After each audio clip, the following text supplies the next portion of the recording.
Okay, so this is just a quick tip video on how to actually use Gmail as your SMTP server to send out emails. So one of the things that recently has happened with Gmail is that they've gotten a lot more secure with their process. And in the past, in the early days, what you would do is you would basically use your email address and your current password and put it in like an application or something like that to send out emails. That's no longer the preferred way to do things, partially because it's insecure, and then secondly, if you wanted to remove access to that app, the only way to solve the problem would be to change your password.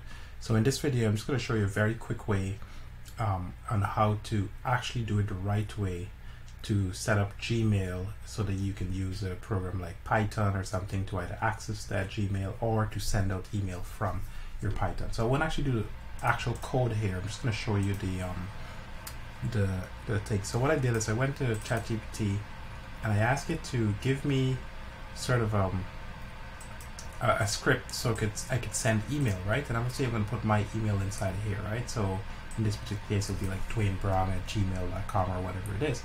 And the password here should not be your main password. And the reason for that is just insecure. That's number one. And secondly, it actually won't work, because if you have two-factor authentication, which I recommend that you do, if you have two-factor authentication on, this won't work. So what you actually need to do is you need to create what they call an app password. So I'll show you the link for that. So I have the link. Where did I put it? Oh, actually ChatGPT had it for me right here. Here. So what you need to do is you need to go to this link. So it's myaccount.google.com/app passwords, enter. And when you do that, it's going to take you to this page and it'll ask you to name the app. So in this case, I'm just using this as a test example, right? So I'm going to say Python test. And then I'll click create, and what it'll do, it'll just give me an actual password. Now when you get this password, what you need to do is just paste it in Notepad or something, and just remove the space, right? And once you do that, you can copy that, you can put it into your program. So obviously where it says password here, and this will work. Your email address stays the same. This still gives you full access to the entire, to being able to send every single thing out the same via SMTP. It's just that you're using a different password. So in the event, obviously this password is now compromised because it's all over the internet.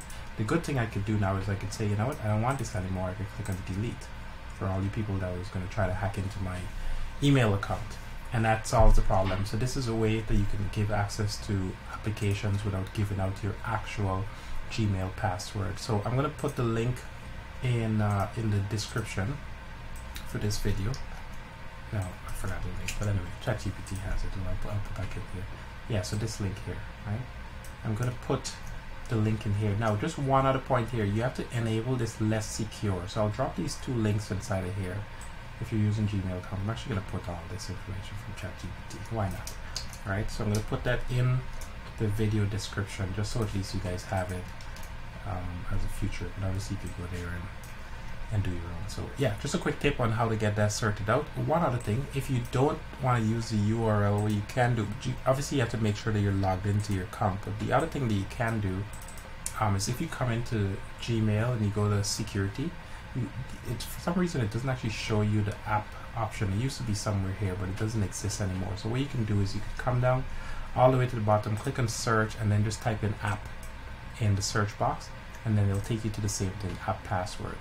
And from there you can do the exact same thing. So hopefully that's been of value to you. If it has, and you're interested in more sort of random tips about how to do all kinds of stuff with accessing your email, optimizing your life, improving productivity, etc., please subscribe, and I'll see you in the next video. Have a great day. Bye.